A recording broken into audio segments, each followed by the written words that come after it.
For more on the BRICS Summit, let's bring in Arina Muresanvika. She is a senior researcher and project manager at the Institute for Global Dialogue. She's joining us via Zoom. Arina, thank you for joining us on the program today. Chinese President Xi Jinping has just delivered his keynote speech at the summit. What has been your take home from this speech? It's been fantastic to listen on, and just a number of key highlights. You're noting that how Xi reiterates that BRICS members need to build BRICS for innovation and act as pioneers for high quality development specifically. He also mentioned that BRICS is important for peace and act as guardians of common security.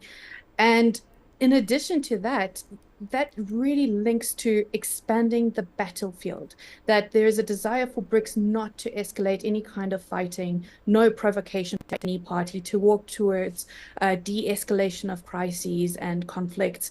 And this is really the underlying message that consistently points out what BRICS is about, that BRICS economic prosperity transcends present conflicts and aims for peace and prosperity.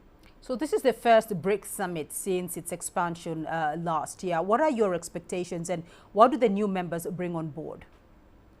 So if we consider who the new members are, there is a concentration around Africa and the Middle East. This focus was intentional, and knowing the risk of the volatile region, BRICS still wanted to take it. And again, it emphasizes that important message of economic prosperity and the future, the view of the future, the vision of the future.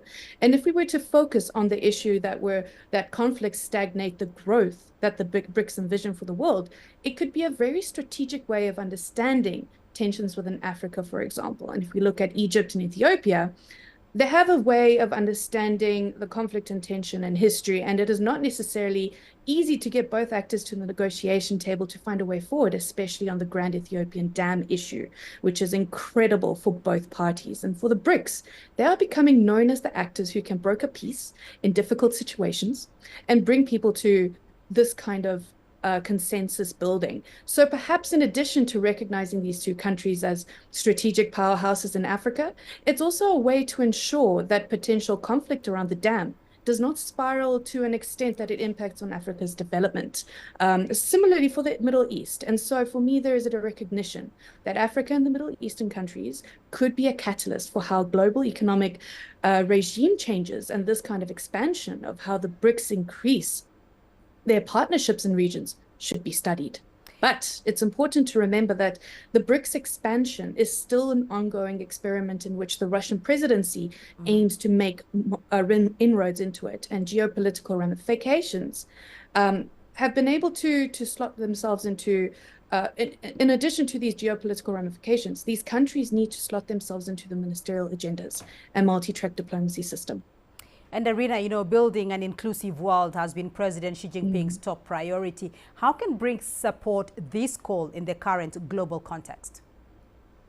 So what the BRICS do incredibly well is acknowledging the right for each country to compete in international relations according to the vision and goals that they may have, but having this kind of mutual respect for each other.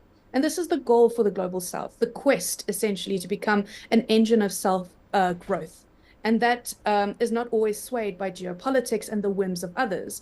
This does not mean that the BRICS are benevolent actors. They are still pragmatic by nature, and it is important for the Global South to manage their expectations in this regard and push for their pragmatic views and objectives.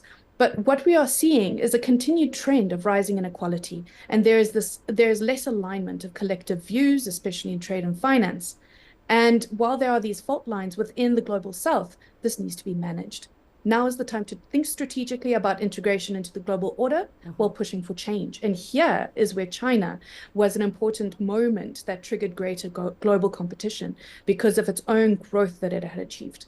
So let's talk a little bit about the BRICS-led bank, which, officials are saying that it is an alternative funding tool for developing countries. This new development bank it's been advancing the bloc's agenda, especially in the Global South. Tell us a bit about that.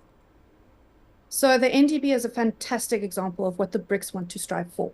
Some might call this the calling card of the bank, but there are three very specific points that offer them or set them apart from other financial institutions. And so the NDB is noted for its progressive governance structure, which includes equal voting rights among the founding members, fewer conditionalities compared to traditional lenders like the IMF, a focus on sustainable large-scale infrastructure projects. And perhaps the most innovative aspect of the NDB is a greater reliance on country systems and its approach to dispersing and implementing loans. So thinking about the new members, Bangladesh, UAE, Egypt, and even Uruguay, which joined this year during the annual meeting, in comparison to other institutions, the bank is significantly smaller in comparison to AIIB, World Bank, IMF. But for South Africa, for other smaller developing countries, this means that there is a stronger chance to contribute to bank decision making. And this is an element that is heavily criticized by the global south of your traditional financiers. By comparison, the NDB relies fully on country systems in emphasizing the bank's flexibility and trust of clients to manage these projects and funding. This speaks volumes of how the BRICS believes in the global south, which indicates the bank's commitment to respecting national sovereignty and reducing transaction costs that are significant criticisms of multilateral lending. All right, Arina Muresanvika joining us there via Zoom. Thank you.